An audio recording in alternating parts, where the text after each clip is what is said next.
nas vastas e impiedosas estepes da Ásia Central, onde o céu se encontra com a terra em um horizonte infinito, um império nasceu. Um império forjado no fogo da ambição, moldado pela genialidade militar e destinado a mudar o curso da história para sempre. Esta é a história do Império Mongol. Tudo começa no final do século XII. Em uma terra dividida, as tribos nômades mongóis viviam em constante conflito, lutando por pastagens, recursos e poder. Era um mundo brutal, onde a sobrevivência dependia da força e da aliança. Foi neste cenário caótico que nasceu um menino chamado Temujin. Sua infância foi marcada pela tragédia. Seu pai foi envenenado por uma tribo rival e sua própria família foi abandonada para morrer nas estepes.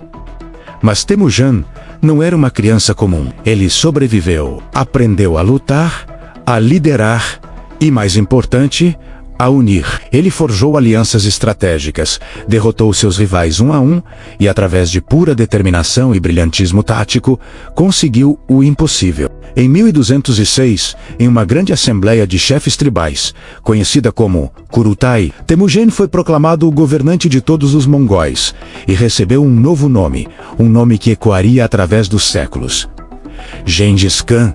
Gengis Khan não era apenas um conquistador, ele era um visionário. Ele transformou as hordas nômades desorganizadas em uma das máquinas de guerra mais eficientes e disciplinadas que o mundo já viu. A base de seu poder era a lealdade e a meritocracia. Ele promoveu soldados com base na habilidade, não na linhagem. Ele organizou seu exército em unidades decimais, de 10 a 10 mil homens, permitindo um comando e controle sem precedentes no campo de batalha. Seus guerreiros, os temidos cavaleiros mongóis, eram mestres do arco e flecha a cavalo, capazes de disparar com precisão mortal enquanto galopavam a toda velocidade. Eles eram rápidos, implacáveis e perfeitamente adaptados à guerra móvel. Com seu exército unificado, Gengis Khan voltou seus olhos para o mundo exterior. A primeira grande campanha foi contra o Império Xia Ocidental, no noroeste da China. Depois, ele se voltou para o poderoso Império Jin,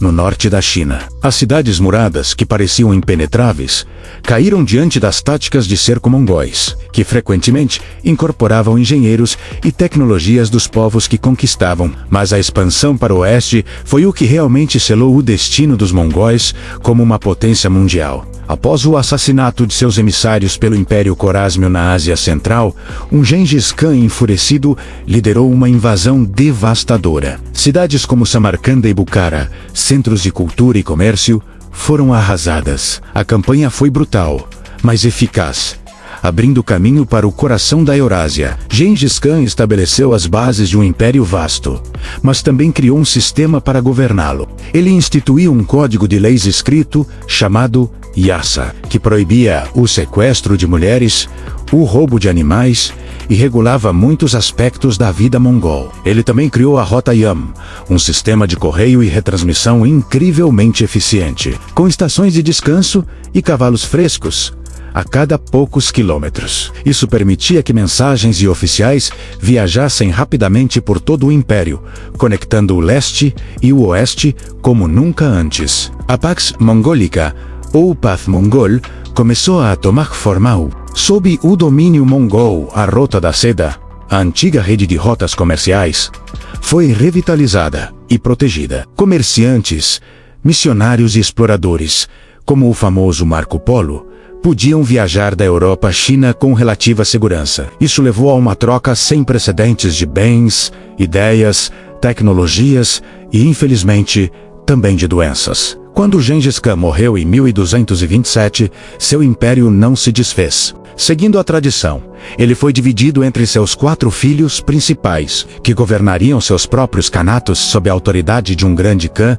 Seu terceiro filho, Ogedei, foi eleito o segundo grande Khan sob o comando de Ogedei. A expansão mongol continuou com um vigor renovado. Os exércitos mongóis, liderados por generais brilhantes como Subut, avançaram para a Rússia, destruindo os principados de Kiev e estabelecendo o que ficaria conhecido como a Horda de Ouro. Eles então invadiram a Europa Oriental, derrotando exércitos poloneses, húngaros e alemães em batalhas como Legnica e Mory.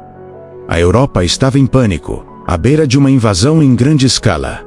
Mas o destino interveio. A notícia da morte de Ogedei, em 1241, forçou os príncipes e generais mongóis a retornarem à Mongólia para eleger um novo líder, poupando a Europa Ocidental de uma provável conquista. O império atingiu seu apogeu sob os netos de Gengis Khan. Möngke Khan, o quarto grande Khan, supervisionou as administrações e preparou as bases para mais conquistas. Seu irmão, Hulagu Khan, liderou uma campanha devastadora no Oriente Médio.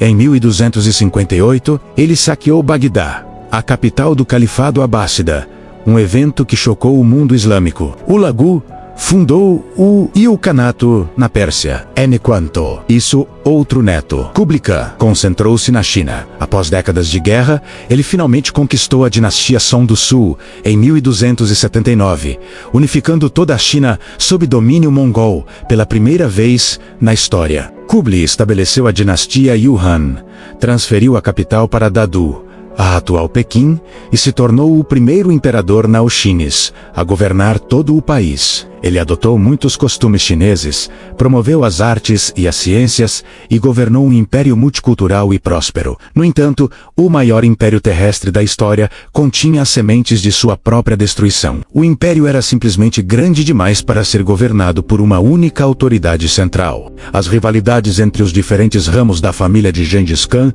se intensificaram. Após a morte de Möngke Khan, em 1259, uma guerra civil eclodiu entre seus irmãos Kublai e Arik Bok pela sucessão, enfraquecendo a unidade do império. Com o tempo, os quatro khanatos menos a dinastia Yuan na China, o Ilkhanato na Pérsia, a Horda de Ouro na Rússia e o Khanato de Chagatai na Ásia Central tornaram-se cada vez mais independentes.